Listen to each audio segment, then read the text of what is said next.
Right, Great headquarters, We've got Sephra, who is our foraging expert. We've got Colonel Nye, and then we've got Dr. Johnny Waite, who can fix you no matter what your problem is. He's done it for me. This is an interesting podcast. It's a big one. Huge. Got invited down to go see Richard Branson on his island. Never. The only caveat was I had to swim to the island. The boat dropped me off. I think it was about 9 or 10 miles away.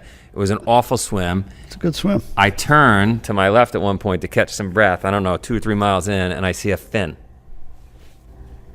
Talk about heart pounding, right?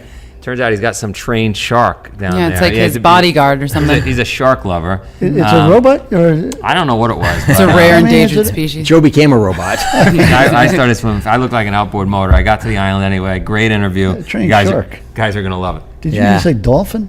I don't know what it was. All right. Well, Richard Branson here. We're on Spartan Up, the podcast. Thanks for inviting us down to your island. This island is unbelievable. I think it was a bit aggressive that you had me swim here, and the last 10 miles having that shark chase me definitely was... gives you an incentive to get here. It gave me an incentive. Was that a real shark? Or was Yeah, it was a real shark, but it was a friendly shark. So when you first came, what was it like? There was just cacti on it, no beautiful flowers, one palm tree, but nature had been kind to it. It had the most beautiful reef all the way around it, pristine turquoise blue seas, rays, basking in the sun and in the water, giant tortoises. I mean, it was to die for. And once we managed to start making fresh water, then we could bring in the trees and the flowers and create a real Garden of Eden. How difficult was it bringing everything over in those days? I mean, did you stay in a tent when you first came here? We did actually stay on a tent on a boat. It took 5 or 6 years before we, could afford to actually do anything here. So we would literally tent on the beach or get a beaten up old sailing boat to park off the island. And then as, I was in the record business, and as, Boy George had a hit, or Culture Club, or Human League, or Rolling Stones, or Peter Gabriel or Phil Collins, we started building little bits of the island. It's been pretty special. That's great. So it looks like you always go out of your comfort zone, right? Coming onto an island that was completely deserted, no fresh water, you didn't even have the money to buy it, and now you're sleeping on a tent on the beach trying to figure out how to get fresh water here. You do that often. You did it with the airline. I was just somebody that experienced the bad experience of traveling on airlines. I was actually trying to get to the BVI, the British Virgin Islands, one day from Puerto Rico, and the same lovely lady was waiting for me, and I'd been away for 3 weeks, and American Airlines bumped the flight, and so I went to the back of the airport. I hired a plane, I hired a blackboard. I wrote Virgin Airlines one way, $29 to the BVI, went around all the people who'd been bumped, and I filled my first plane. And that got me thinking, that airlines do bump people. They don't care about you or me, particularly in the air. And so I then rang up Boeing and said, do you have any second-hand 747s? No kidding. I mean, it was literally that. You just sat in the airport and said, I'm starting an airline right now because I'm frustrated. Exactly. And I think most of the best entrepreneurial ideas come out of frustration. I think if you're frustrated about something, the best way of sorting it out is get out and do it, and you've got yourself a business. So out of your comfort zone, right? In a brand new industry, probably going up against British Airways, American Airlines at that time. How tough was that? Very quickly, I realized that BA, were determined to put us out of business. They threw everything they could at us. They illegally accessed our computer information. They rang up our passengers pretending to be from Virgin when they were actually from BA, telling them that our flights were cancelled and switching them to BA. They went through my rubbish bins looking for incriminating evidence. They went to our nightclubs looking into the rubbish bins there to see if they could find any needles so they could spread stories about drugs in our clubs. I mean, it was extraordinary the lengths this so-called upper crust British company went to get rid of its competitor. And we took them to court, and we won the biggest damages in history, and we distributed it to all our staff at Christmas time, and it was known as the British Airways Christmas bonus. And and it was a great fillip for the staff, and it shut British Airways up. They now compete with us fairly toughly, but not in the underhand way they used to do. So you're no stranger to difficulties and challenges, and you fight back. What motivates then the next giant challenge, which is space travel? You weren't bumped off a flight to the moon. No, I wasn't bumped off a flight to the moon, but the governments that run space travel were not interested in you or me going to the moon. They've only, China, Russia, and America have only put 500 people into space since space travel began, and I want to go to the moon. I want to go to space, and I don't want to. And so I thought, let's embark on trying to build our own spaceship. And so, it's been a longer voyage than I thought it would be. I thought we'd be able to get it done quicker. But it's going to be all the more satisfying when we pull it off, hopefully later this year. And we've got 300 wonderful engineers beavering away in the Mojave Desert. They've created a beautiful spaceship, beautiful mothership, beautiful spaceport. We've got nearly 800 astronauts in waiting, and it'll be the most exciting thing I've done in my lifetime. And the rush of just the first journey. I mean, we're going to go from 0 to 3,500 miles an hour in 7.5 seconds. So it's going to be some trip. Awesome. And you're the first. You're going to go up first. I plan to go up first, hopefully with my children. Do they know they're first? Yeah. No, they fortunately they've taken more after myself than my wife. I'm quite an adventurous person, and they're also very adventurous. We've done wonderful adventures together. We climbed Mont Blanc last year. We kite surfed across the English Channel together. We ran the marathon together. So we have some incredible adventures together. And I suspect, when we look back at things, it's those adventures that are actually more satisfying than anything else we've done in our lives together. I mean, and it's just great to be able to have those incredible experiences with your adult children. So that's a big discussion within the Spartan community. Our 4 million Spartans will sometimes discuss how hard is too hard with children. We've got a lot of parents in the community, and I push my kids pretty hard because I want to get out and do things like you suggested, marathons. How hard is too hard? Your kids are now in their 20s? They're in their 20s. I mean, let me tell you a story which, there was a 15-year-old Australian girl who decided that she wanted to sail around the world on her own. Her parents were absolutely being crucified by the Australian press for allowing this girl to do this. And I actually intervened and said, look, there aren't many people in their lifetime that can have this kind of opportunity. Let her do it. If she doesn't come back, she would have had the most incredible life, more incredible than almost anybody else on earth. And let her do it. And she ended up doing it.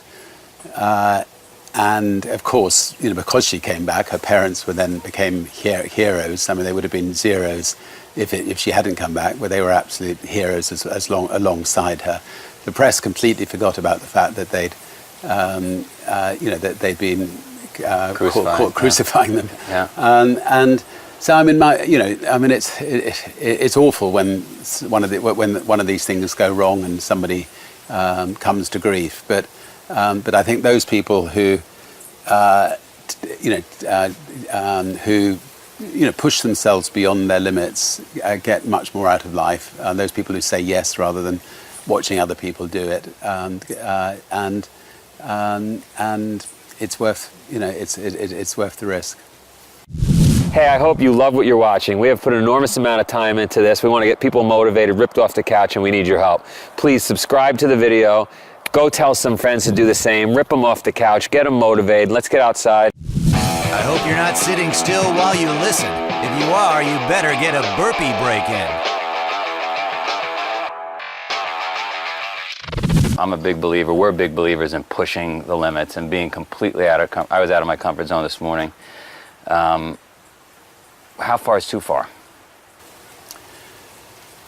Well, in business, 4 words are very important, and that's protecting the downside. And when you're embarking on a personal adventure, those 4 words are even more important. Protecting the downside is effectively protecting your life. So you'd be irresponsible if you embark on a grand adventure not to have thought through, what if, what if the balloon goes into the sea? What if, you end up in a mountain? What if? And so, if you're trying to do something for the first time, it is very likely that things are going to go wrong, because otherwise it would have been done before. But it's critical that you do everything you can to survive. And if in the end you don't survive, it's critical that you know that you did it. You gave it your absolute best shot to come back and tell the tale. Yeah. I wonder sometimes people. I know any little success I've had compared to you, it's been minuscule. By the way, that's rubbish. But carry on. Has been, though, because you can talk yourself out of doing something, right? If you protect the downside, you have to look at what if, but you could easily, if you do that too long, say, you know what, this is just not worth it. So there's that balance, right? Where, yeah, and I mean, if you talk yourself out of it, fair enough. There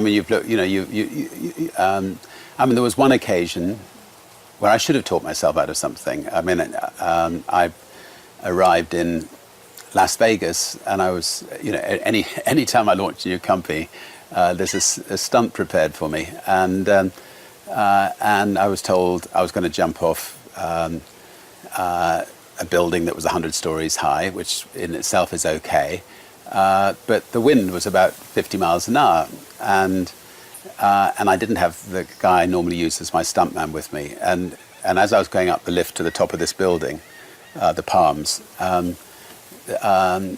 I just felt incredibly uncomfortable, and I didn't know these people, and I just said to them, look, I'm really sorry, I need to go back to a room just to think about this. And they said, well, look, all the press are waiting on the top. I said, I just want to go back to the room to think about it. So I went back to the room and I paced up and down trying to think, what am I going to do?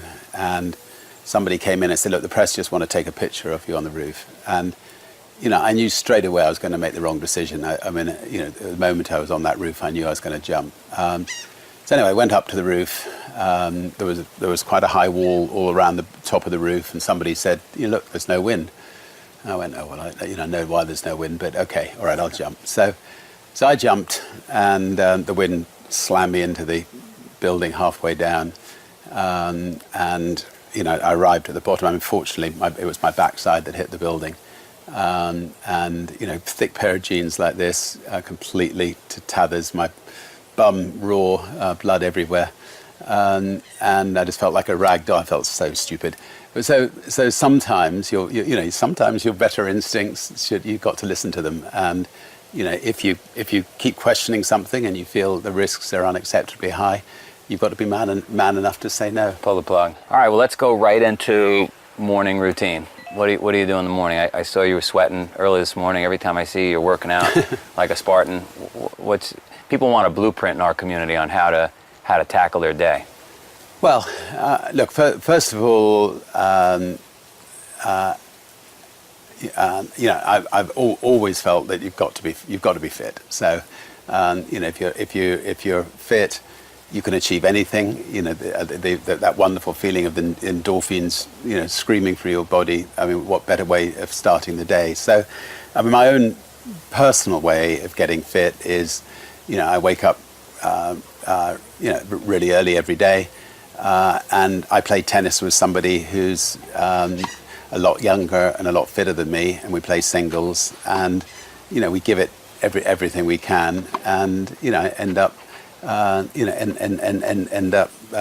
sweating big time, and having a lot of fun at this as well. And then if the wind is up, I'll go for a kite surf. Kiting's a lovely way just to get away from the mobile phones and just get out on the sea, and then after that come back, have a sort of nice healthy breakfast generally. So sometimes not so healthy. You found your kryptonite. And then I'm ready. Then I'm ready for the day. And I'm lucky. I've always worked from home. I work on this beautiful island. I've got my delightful, very very small team here. And we'll get work done. We always have interesting people on the island. I met you on the island a few months ago. So I mean, there's always interesting people to learn from. And then in the evening, back on the tennis court. I mean, I just love to, love doing finding fun ways of keeping fit. And then if I'm not on the island, quite often we'll set, every year we set ourselves a challenge. So, and by setting ourselves a challenge, and normally it's a family challenge, you then have to spend the 3 months, getting fit for that challenge. And so I think. I think having a challenge to aim for is always great. That's our big push in Spartan. Is we ask people to sign up for 3 races a year, because I know that then starts a whole slew of dominoes into effect, right? That got to wake up, don't have that extra glass of wine, go to bed a little earlier, and without that, it is hard to stay motivated. No, I mean, look, I did as I said, I ran the marathon a couple of years ago. I mean, I hadn't done any running for years. The first time I ran a mile. I thought, how am I ever going to get 26 miles? Then you build up to the 2 miles, 4 miles, whatever, and suddenly your body, your fitness just comes back. It's just fantastic. There's almost like a negative correlation where you see executives aren't that fit in general. I don't know if you see that. You might not see it on the island, but we see it. And I don't think they realize that, and I think you agree with me, a healthy mind comes from living inside a healthy body. I mean, you can skip cocktail parties. I mean, once you've done a few, they're not that much fun. I mean, but it's a hell of a lot of fun getting fit and getting healthy. And if you are fit and healthy, you're going to perform in your life many years longer than you would otherwise. Secondly, whilst you're relatively young, you're going to perform a hell of a lot better. You're going to feel better. You're going to look better. You're just going to get. You're going to be that much more successful, and it's just worth finding an hour or two a day for yourself. You've been extremely successful. You've got some rules in life. Obviously, you wake up early, you stay fit. Is taking the cookie now, or just that instant gratification, maybe having that extra glass of wine at night, maybe staying up late, is that something we should avoid? Well, look, I don't think you need to get boringly fit. I mean, I think it's important that you party a bit as well as keep fit, and so you need to get that balance in life. I mean, on Necker Island, every night's a party. So I've learned the trick about how to disappear off to the loo and then not come back again. So I think everything's a balance, and so I think play hard, party hard, work hard. I mean, you can do them all. If you had to pick one secret to success, one thing that this Spartan community could do to help them in their job, help them in their business, help them with their life, what would it? Is it being fit? Is it stepping out of your comfort zone? What do you think it would be? I think looking for the best in other people. I think I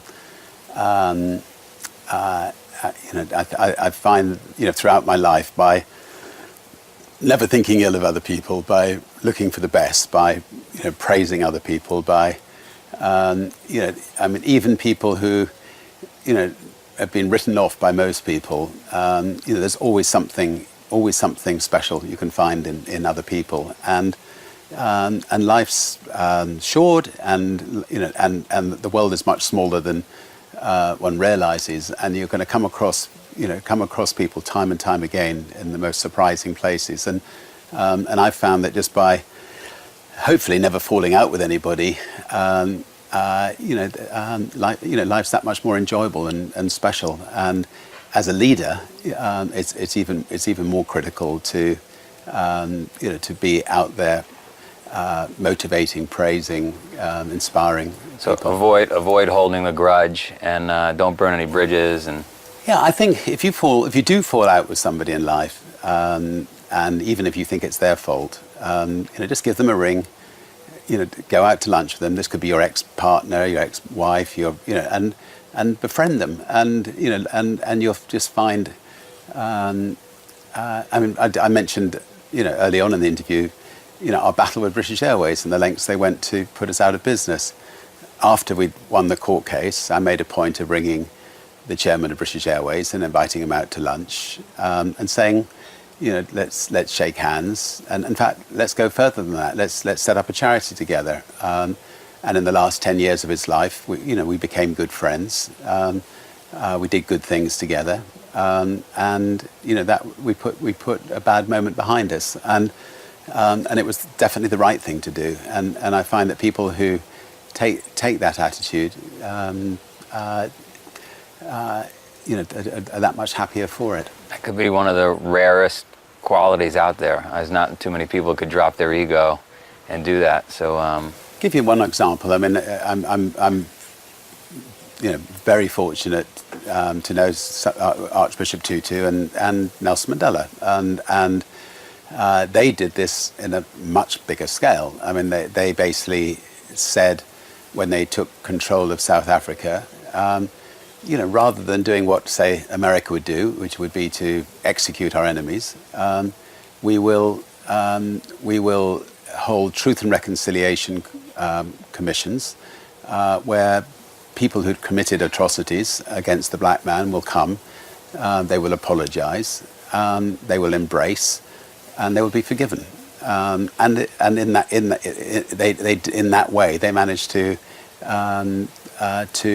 mend their country, and South Africa is now, a wonderful country of black and white people working together, playing together, marrying together, and the past has been put behind them.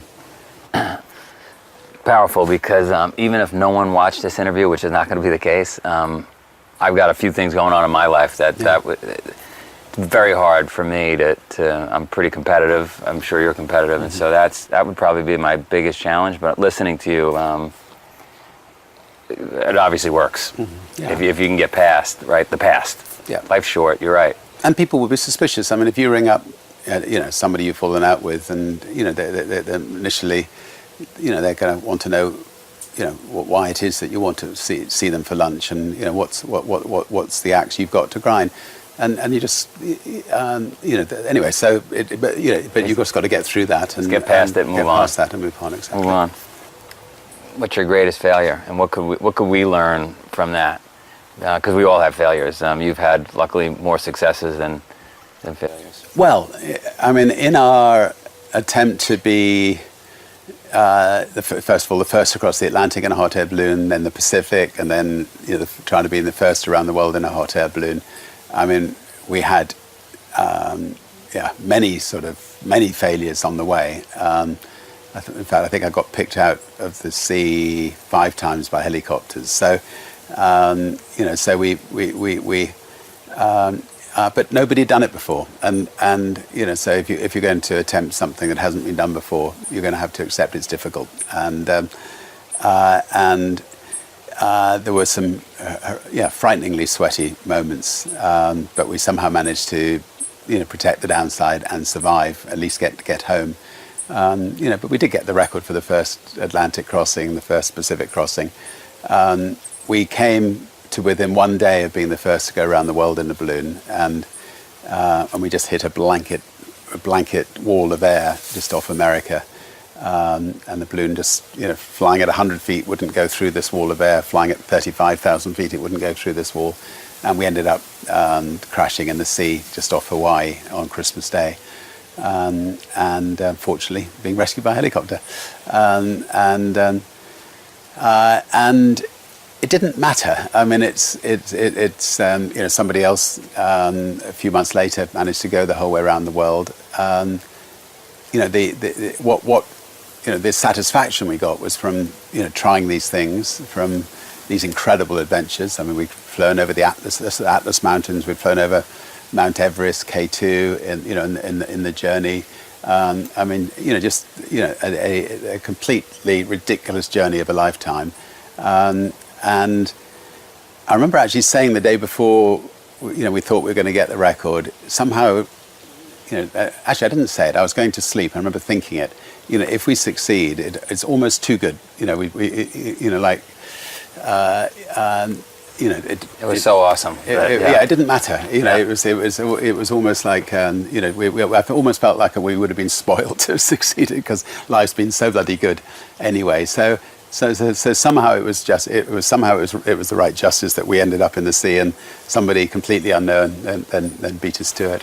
I read somewhere, I don't know if it was your mom did it with you or you did it with your children, where you dropped them off a couple of miles from the house and they had to make their way. Was that you that? No, it was my mum. Your mom did it to you. And so how far should we push as parents with stuff like that, like dropping them off, having them find their own way? Well, my mum would have been arrested today if she'd done that. But she was a great believer in, she wouldn't let us watch television. We had to be out there doing things. If she felt it was reasonably safe and we were two miles from somewhere, she would push us out of the car and tell us to, make our own way there. And if we got lost, she'd make sure that she had a backup plan. So, and life was that much more fun. She'd put us on a bike and tell us to ride 100 miles, somewhere. And it made you the way you are. You think that made the fabric, the DNA, into who you are? I think it definitely helped.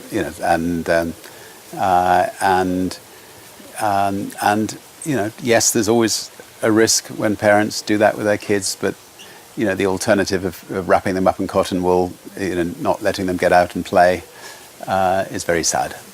And so we would argue in the Spartan community that that's what's happening, right? People are bubble wrapped. You weren't. Obviously, your mom had you biking 100 miles. Is there a demise in the future here for us? We've got 30% obesity rates coming. Like what? Where do you think this is headed? It's just. Well, there could be a horrible demise for millions and millions of people if they don't look after themselves, and that's very sad for that individual. And it's pretty irresponsible as well, because we know what happens if you let yourself go. I mean, something like 1 in 3 people in the Caribbean have got diabetes too, and actually in the Caribbean it's difficult to get healthy food, and so you can sort of understand it. But somewhere like America, where you do have choice, it's irresponsible to let yourself go or let your children go in that way. Yeah, sad. It's difficult when you go out, but most of the time people spend eating at home, and there you can plan what you eat and what your children eat, and just do everything you can to avoid sugar. I mean, sugar is just the lethal thing. I just read somewhere on sugar. I read 100 plus years ago we would eat 2 pounds of sugar per year. We now eat on average a half a pound per day.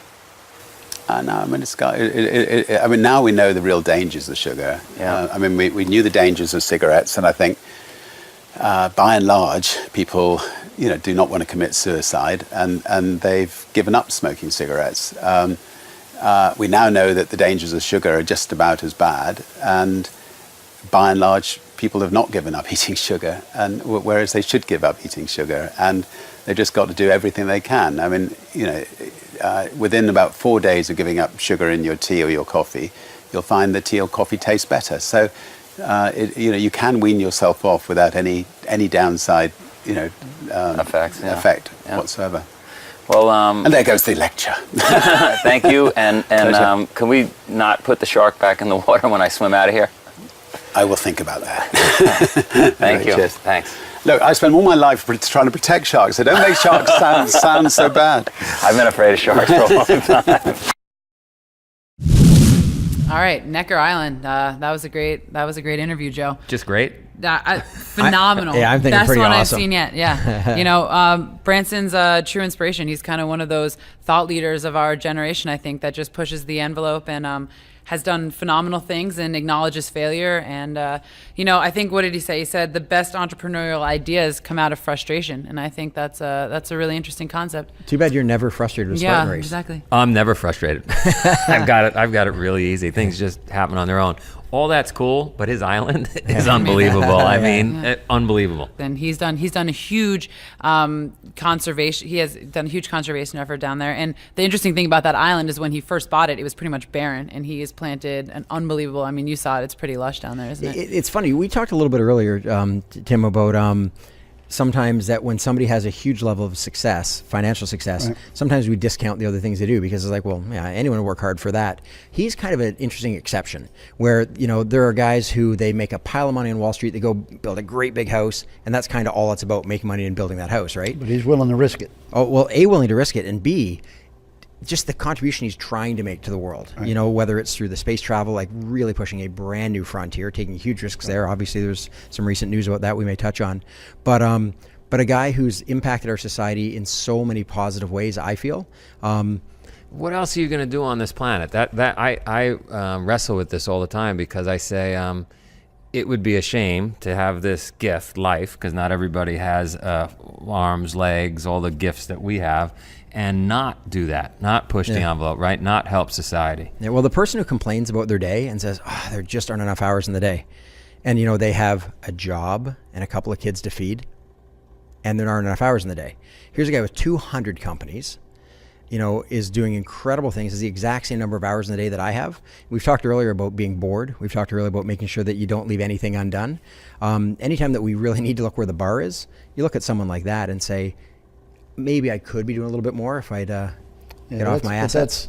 That's trust in his subordinates, all right? I mean, he's had huge. to build those companies, and then he's had to build the trust, the culture of trust, and he has to know that every one of those subordinate entrepreneurs, if you will, understand, again, what his standards are and what he's trying to achieve, and then they've all got to buy into it, and he's just got to kind of sit back and manage all of them. I shouldn't say sit back, he's got to actively manage all of them. But you're right, what a monumental task. When he talks about finding the best in people, right? And that's, as you're building this company, that has to be a challenge too, because you're always wanting to ride people and get the most out of them, but you have to find the right people in the first place and see the best in them. So how would you relate that to your experience?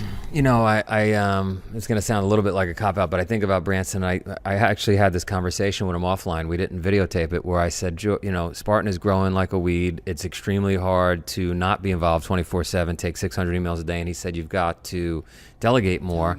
And the next day when I saw him, he was struggling. He was talking to his daily planners about how many flights he had to take. So I think it's easier to say, hey, you just got to delegate, but in reality, it's a lot of work, no matter how you slice it. Absolutely. I think he's got such a reputation that it's slightly easier for people to row the boat in the same direction, right? Because everybody knows who he is. I think in the early days when we look at Spartan, when we formed it, it was hard to get people to get on the boat. They didn't know if the boat was going to float or sink, right? And B, are they going to row, and what are they rowing for? And as each month goes by and we survive and we get a little bit better and they see the emails come in and the lives are changing, the people that work for us are amazing because they are just doing their job. And so now any struggles we have, and we have struggles every day like anybody else, are really stuff we have to deal with as management, and kind of navigate the storms, because we're in a daily storm here. Well, but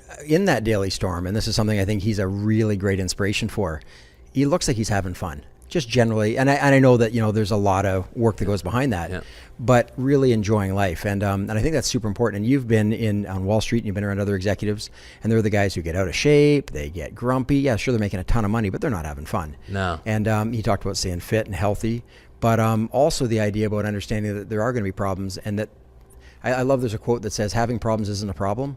The problem is thinking that having problems is a problem. I like that. It just get that there are going to be problems, can't right? get it on a bumper sticker. And I think it also goes back to the fact that he loves his family, and they set goals together as a family. And I have some friends who work down on his island, and they said that they really are just a phenomenal group of people. And it's amazing. They say that they set goals, take risks. His support of that young girl who sailed around the world, right? I mean, that's super cool. That to be when he hot air ballooned around the world, right? I love that story. I mean, you're willing to take risks, and even if you don't get to your finish line, right? He's still. I love that he hit. I don't. You guys just watched the video, but when he hit the wall, right? When him and Stephen Foster were gonna set the record, and they hit the wall, and he thought to himself, you know what? It's been too perfect. We flew over the Himalayas. Everything has been fantastic. It would be unfair if we set this record. And so they were okay with falling short. Yeah. Well, and obviously we just keep cutting. Sorry, No, I'm fine. Go. Well, all I was going to say is that there's some big news recently with this space program, with a tragic disaster, and yet here's a guy who he's put his own life on the line again and again to push us forward. And what's your take on that? Having met him and then having seen that, must have been kind of.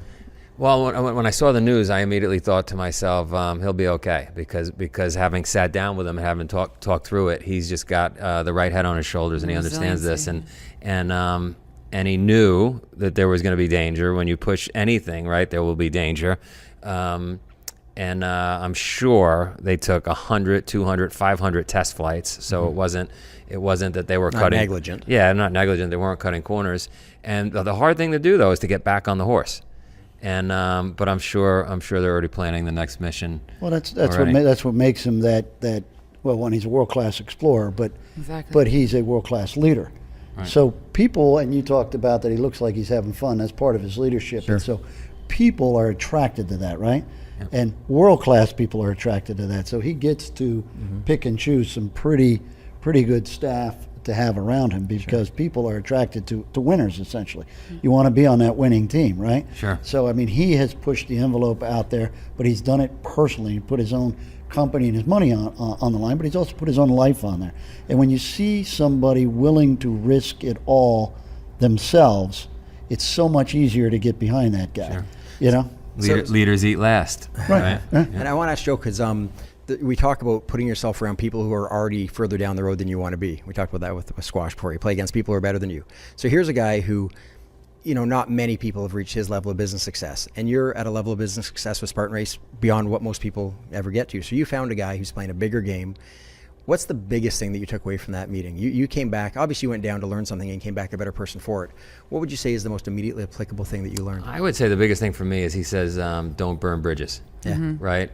Build bridges. And even people that you're not getting along with, you're having disputes with, try to solve those problems. Now, after I left the interview, I found out that the dispute he was having with British Airways resulted in Virgin and Richard being awarded $500 million. Yeah. Certainly it's easier to build a bridge with $500 million than it is without $500 million. So, but that doesn't mean we can't do that. And I've always been a big believer in the past is the past. Let's just move forward. Yeah. Met that Olympic wrestler who said to me, look, you're running downfield, you're trying to score goals. If there's stuff in the way, just detach yourself from it and just keep moving forward. It's easy to get stuck and dwell on fights and this and that, but it's just a waste of time. To hear more great stories, go to SpartanUpPodcast.com. You're going to see some notes from this interview, our takeaways, chance in the interaction.